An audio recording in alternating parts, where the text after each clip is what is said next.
So, hi guys, welcome back to Overtime Heroics MMA. I'm Martin Hamilton. I'm joined today by undefeated professional fighter Mark Ewen. How you doing? Not bad, mate. Not bad. Are you starting to get used to people calling you a professional fighter? Mate, I've always been a professional fighter, man. See the way I've always trained, the way I've kind of helped myself. I've always kind of believed that I'm a professional fighter, even when I was amateur in my early days. The way I've kind of approached the game has always been professional. But it's nice to actually be a professional MMA fighter now. Yeah. I mean, have that one and all. It's good to see. 'Cause it's that way as well.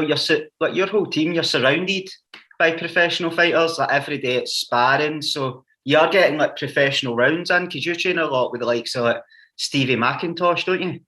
Yeah, so it's like I've always been around pros, like you said, mate. So they didn't look at me like an amateur. You know what I mean? If like say the pros are on one mat, I'll be on the mat with the pros. You know what I mean? I've always kind of been a pro. I've always kind of carried myself as a pro. I've always trained with the pros. James looks at me as a pro, and now just to be a pro is kind of it's ideal, isn't it? Because I think that is something that we're starting to see a lot more. See with the amateur ranks, like see the difference between what amateur and professional now. Like see, especially skill level, it's little to none. Oh, aye. Because you see a lot of the amateurs now, and see even just looking back, maybe about 5 years ago when I kind of started going to shows, like the amateurs, you could see a huge difference, whereas now there's like literally no difference. The only difference is money. The level of amateurs these days, man, it's quite scary. Some of the guys debuting and that, you're like, fuck, this looks like a good pro fight. Yeah, I mean, this could be a pro fight on some shows. You know what I mean?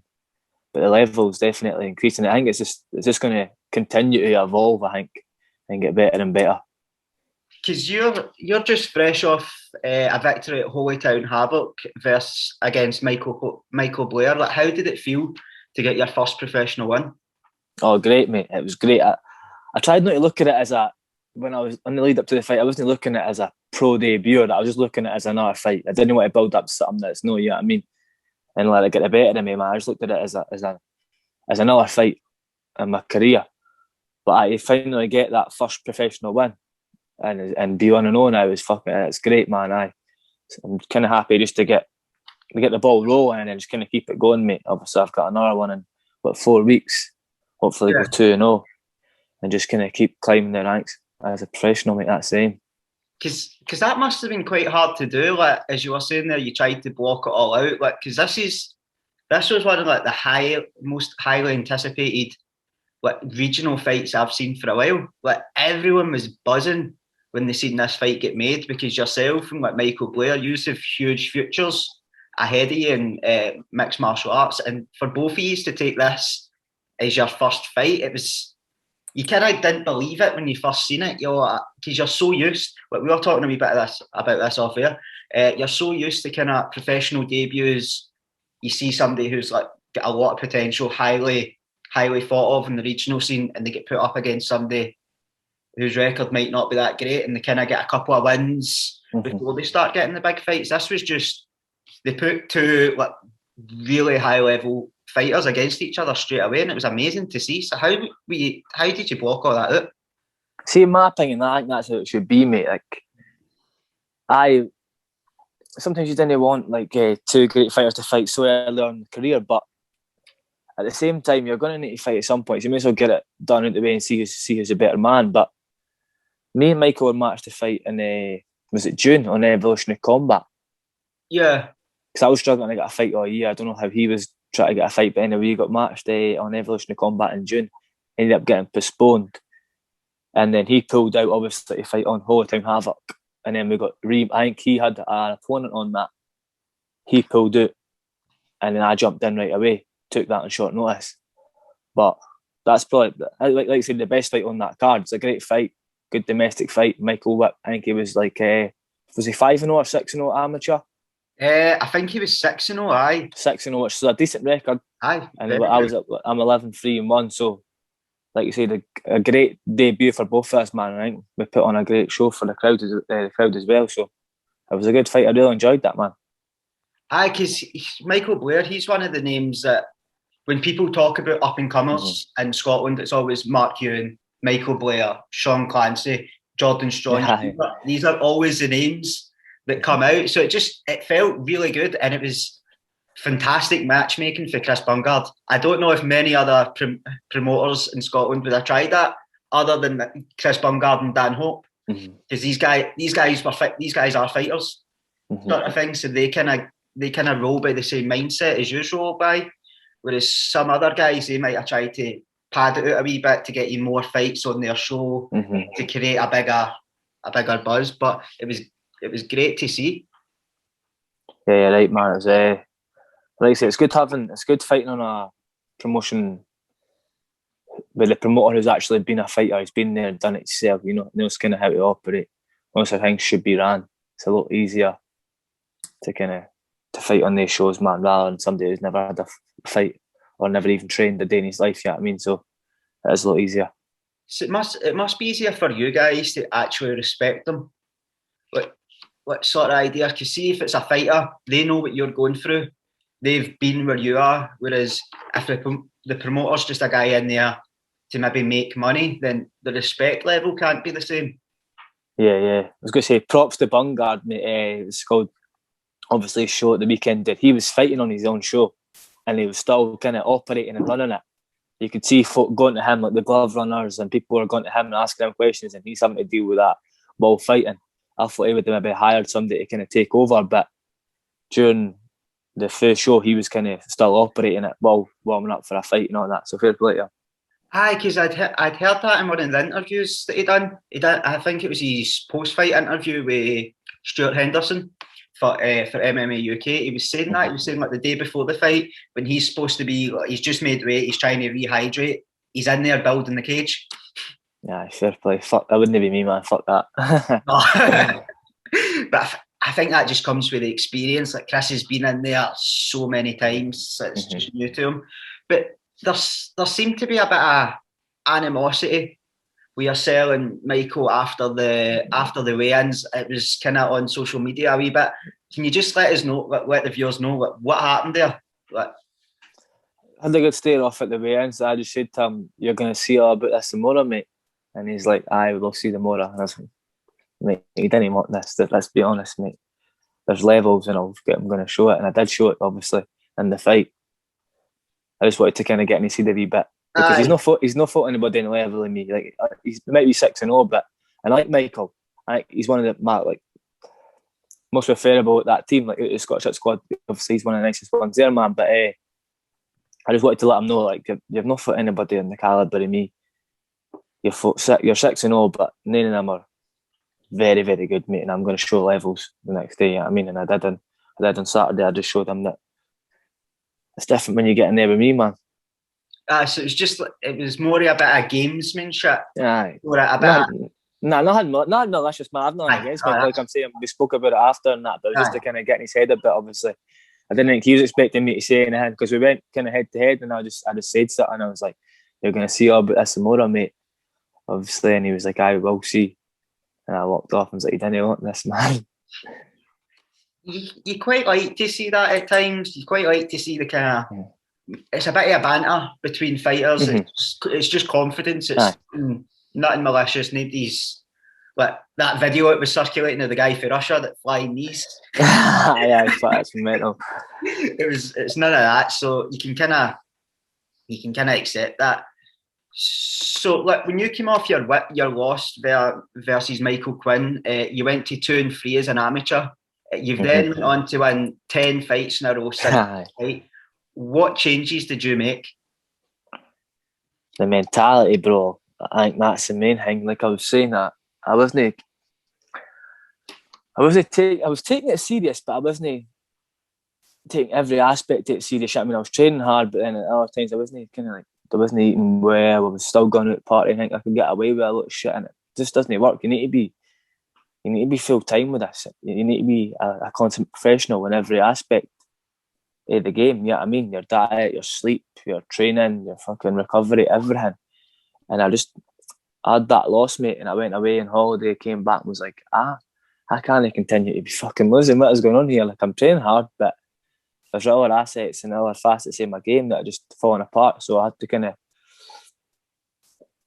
break it all apart, kind of look at it and realise where I was going wrong, and kind of sort it, put a wee kind of game plan together, kind of get myself mentally sorted, and then go right back at it, mate. And I've just, since then, mate, I've obviously, like you said, I've not lost. I'm on a 10-fight win streak, but I'm just continuing to progress each and every fight, go up a gear, and just kind of chase that better version of myself. Like, I just fought a week ago, man, but I feel like the me this week would probably smash the me last week because of the stuff that I do during the week, you know what I mean? But I'm always trying to learn.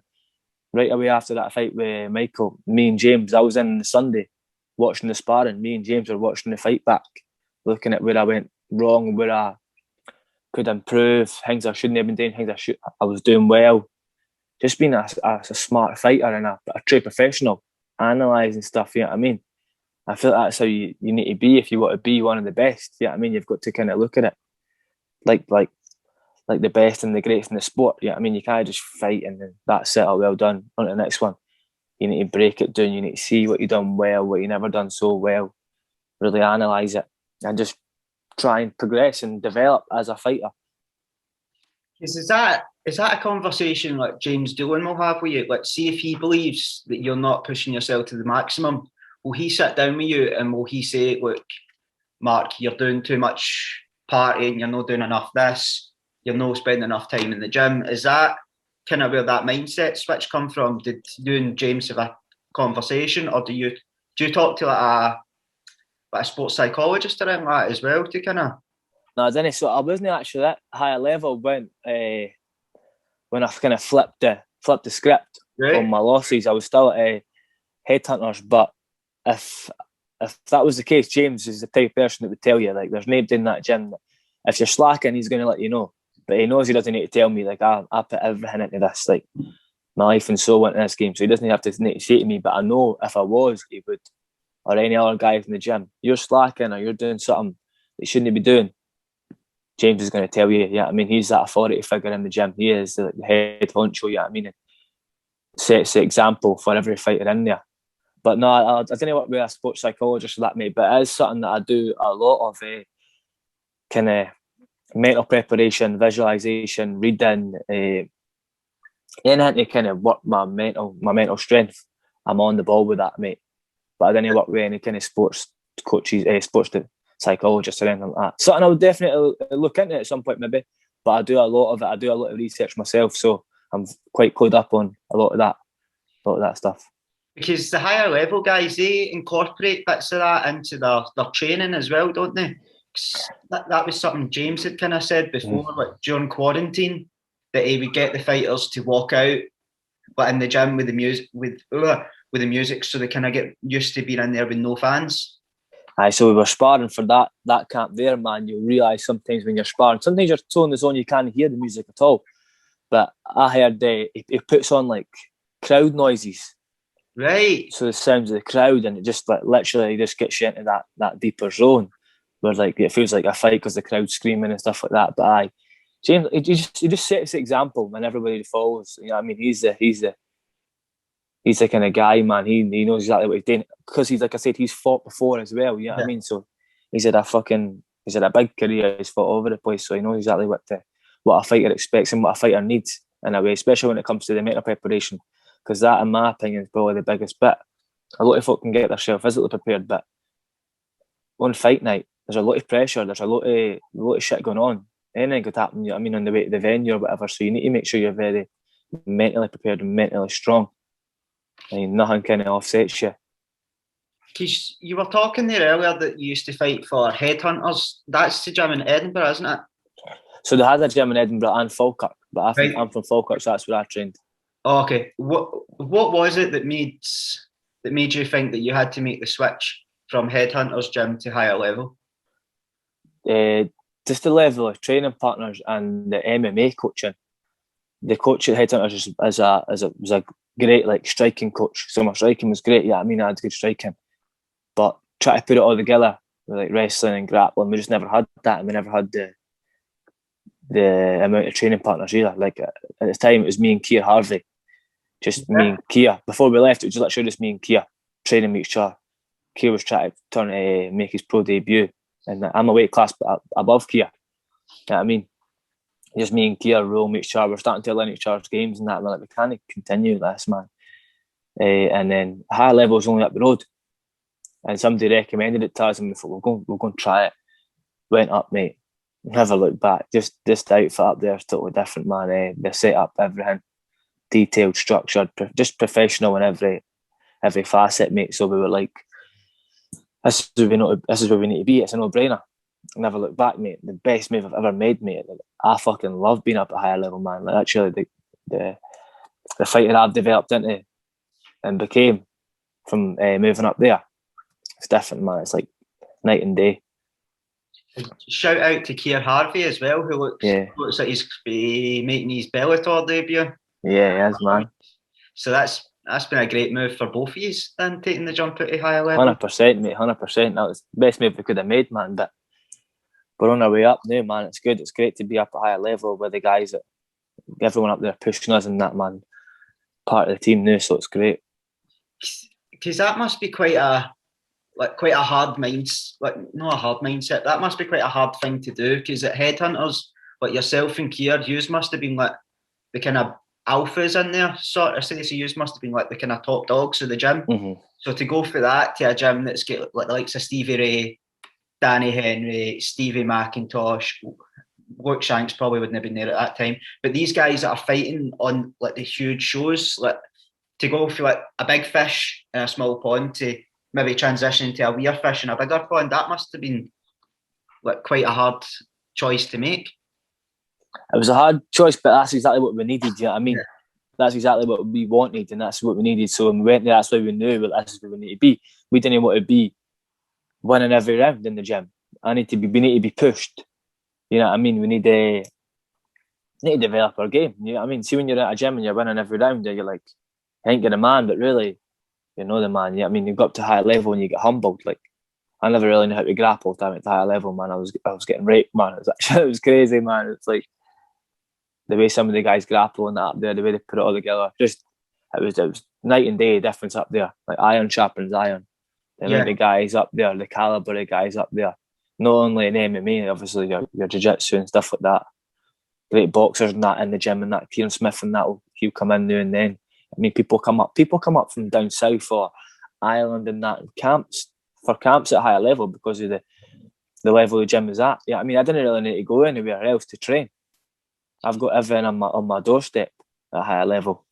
Because they're trying to it's like turning into a bit of a super gym higher level as well. Like the dormitories, it's like a real facility. It's a real professional facility, and that's something I feel that we do lack in Scotland.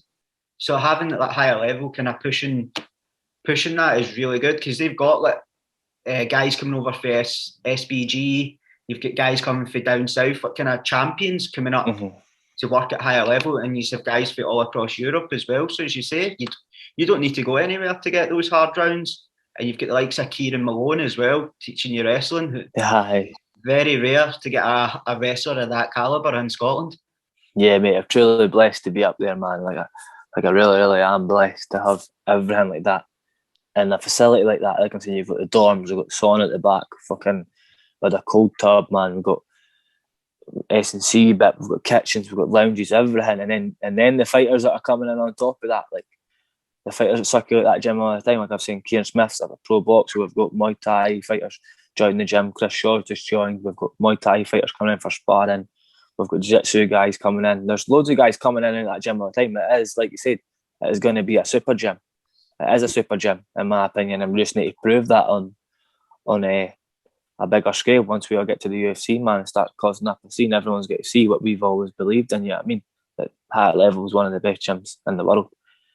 And I think that's only a matter of time before we do start to see that, before we do start to see more Scottish guys in these huge promotions, and I dare say a lot of them will come from the likes of higher level.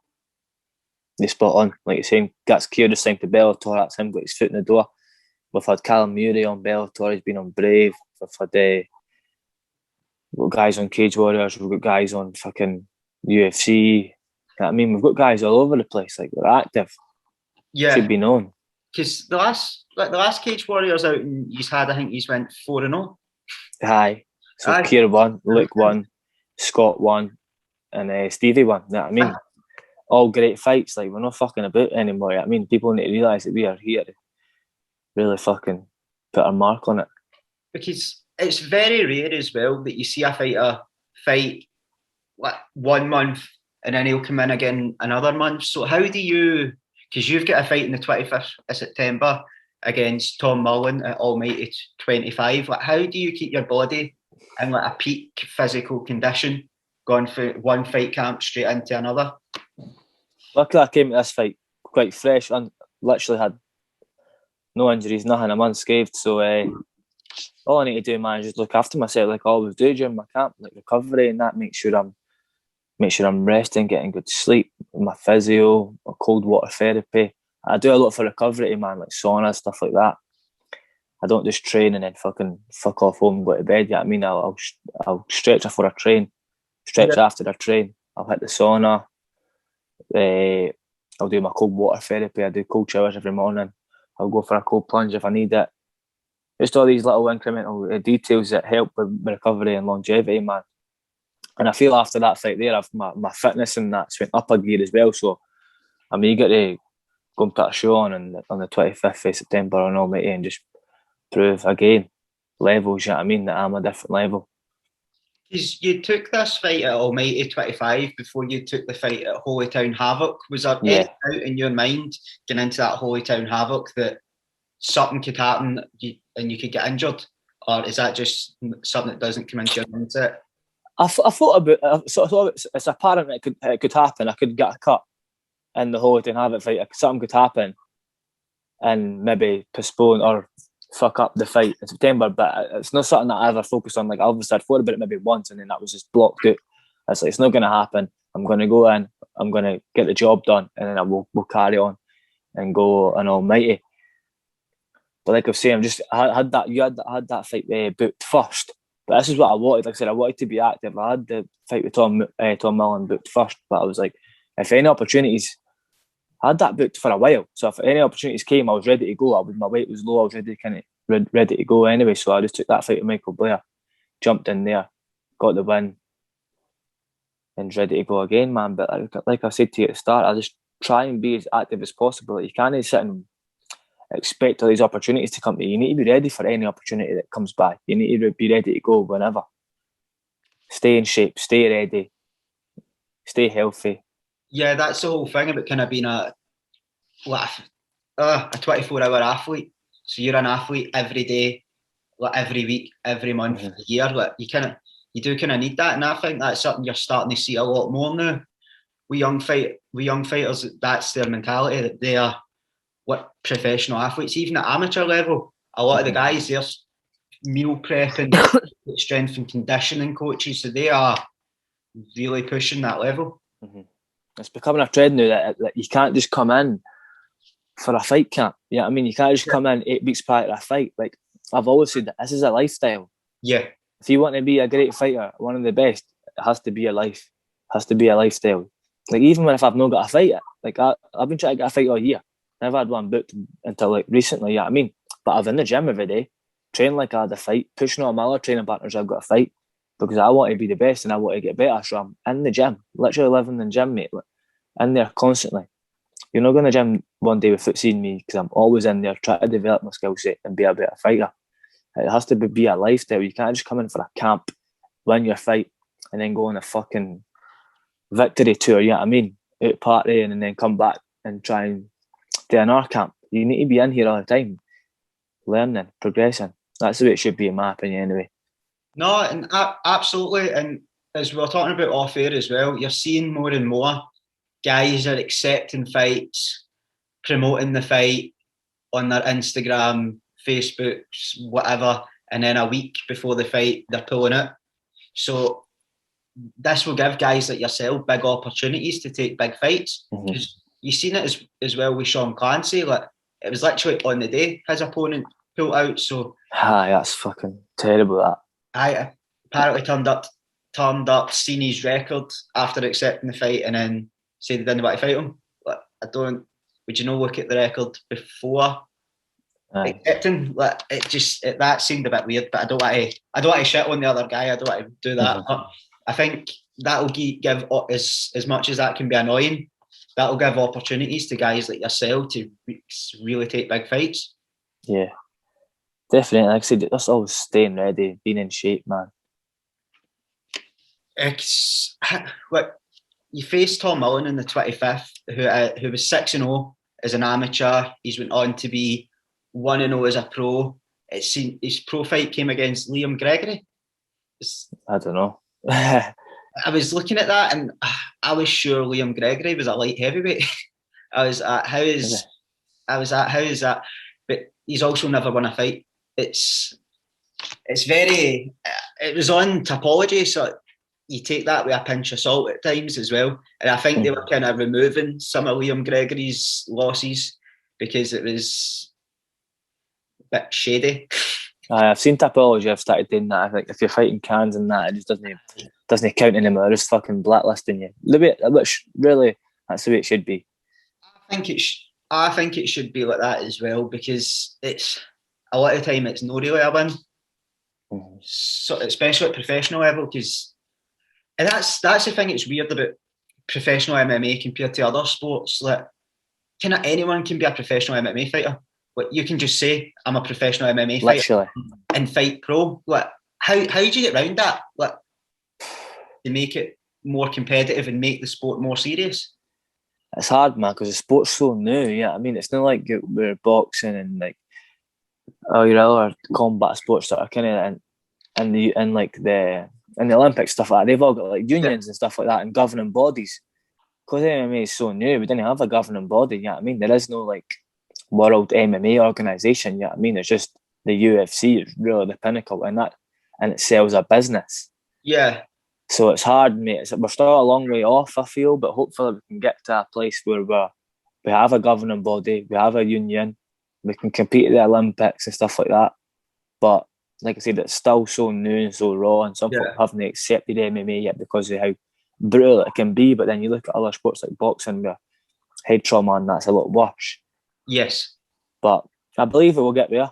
And obviously, I think our fighters like us, like as a fighter, it's our job to help kind of promote that and try and push that forward and try and get a governing body. Something like that would be ideal for us all. Yeah, you know what I mean, and especially the young up and coming generations. Absolutely, because it legitimizes the sport more. Because I don't think combat sports should be something that anyone can just walk off the street and compete professionally. Because you've got the real risk of somebody getting seriously hurt, and it just takes one person to go in with a really high level pro, and it turns ugly. Like, no be too morbid about it, but I think that's the reality. Because I don't think a lot of people understand. It's no a fight in a bar. Like, you're spot on, mate. You're fighting somebody that's skilled and knows exactly what they're doing. Mm-hmm. Trains to fight, trains to hurt people. Yeah, I mean, and there's people that are just coming in. It's the same with these journeymen. I think it's going to take one of these journeymen to come in and near enough get killed for people to realise, right, we can't be booking these guys on our shows because it's such a massive mismatch that you can't have these guys on the cards against trained killers. You know what I mean? Absolutely, and it's not something that's far out of the realm of possibility. I'm actually quite surprised that it's not happened already. Mm-hmm. Same, mate. Because you see it in even the biggest shows, that if the skill levels differing by the smallest margins, somebody can get seriously hurt. It happens fast as well. You know what I mean? It's one of those things that I just don't think people understand how serious what you guys do is. I think just more people need to go into a gym and experience it. See if a lot of these guys who think it's easy went into a gym and trained with a 15-year-old. They would soon find out that this is serious. Definitely. Some of the fucking 15-year-olds in our gym, man, they would not get stone cold. I mean, easy without a second hesitation. It's wild, the skill levels. But so how do you see your fight with Tom Mullen playing out? And is there any weaknesses that you've seen in Tom's game? Tom's better than Michael, I'd say. It's a harder fight, but I'll still be getting my hand raised. I'll be going 2-0. Just going in, mate. Just going in and being myself, mate. Going in and putting the pressure on, just fighting my fight, fighting a smart, professional fight, using a vast array of skills, being diverse, using everything, overwhelming them, and then, like I always do, breaking them and getting the finish. That's how I see it playing out, mate. Just me overwhelming him folding under the pressure, me getting the finish, getting my hand raised, and going 2-0. You're facing another kind of local fighter to the area. Is that something that you like? Do you like being the kind of villain? I didn't mind it, mate. Nah, I'm bringing a team down for this one, man. I'm sold a good bit of tickets for this. It's Newcastle, but mate, I couldn't give a fuck. Yeah, I mean, if there's nobody there, yeah, like I've seen it. Was it last August? I fought, obviously during coronavirus, and there was no crowd at all. I wasn't bought at all. Yeah, I mean, there could be no crowd. There could be loads of boos. Everybody could be cheering for me. Just too mentally strong for this. Too mentally prepared for this. It doesn't matter who's outside of the cage. It's just the two people that are in really matter, innit? Just focus on myself and what I can control. Absolutely, and I think that's probably the best. I think that's probably the best way to look at it. I think it's better to kind of just go in with that mindset, and that must be quite unique about you as well, because you've kind of fought on local shows, because you fought in Headhunters when you were with the gym. You fought in rival shows. You fought in Holy Town Havoc, which was a huge Scottish Hit Squad fan base. I remember you saying that you didn't even, by the time you'd accepted the fights, there was no tickets left, so it was none. It was a very hostile atmosphere. So you've experienced your home gym atmosphere, a kind of rival gym atmosphere, and no atmosphere. So that must, in the long run, just pay really good dividends. I mean, I've fought everywhere, man. I've fought in so many shows. Down south, I've been booed down south, man. I've fucking fought up here. I've literally fought everywhere, man. Just need to start ticking off some European and other countries. That's where I want to start doing next. Fighting some other countries. That'd be nice. But mate, I couldn't give a fuck where I'm fighting. It's just as long as I'm fighting. That's when I'm happy, when I'm my true self. As long as I'm in there and the cage door's locked, I just get to go and fight. But Mark, thanks very much for your time today. It's been really good to interview you. Is there any? Do you want to shout out any social medias or anything like that before we finish? Nah, I've got loads of sponsors. I'm ready. Shout out to Wet Wall Installations. Shout out to Candid. Shout out to Back to Balance. Shout out to A-Fit Athletic. Shout out to Ryan Gavin Transport. Shout out to Canvas Clothing. Shout out to the Lounge Menswear. Shout out to all my sponsors. Shout out to all the boys at Higher Level. And I hope I've not missed anybody, or I'll be fucking raging. It's all right. They'll probably hit us up in the comments. It's fine. They'll get it out. But thanks very much for your time. It's been hugely appreciated. And thanks for listening. Cheers for that, mate. See you later.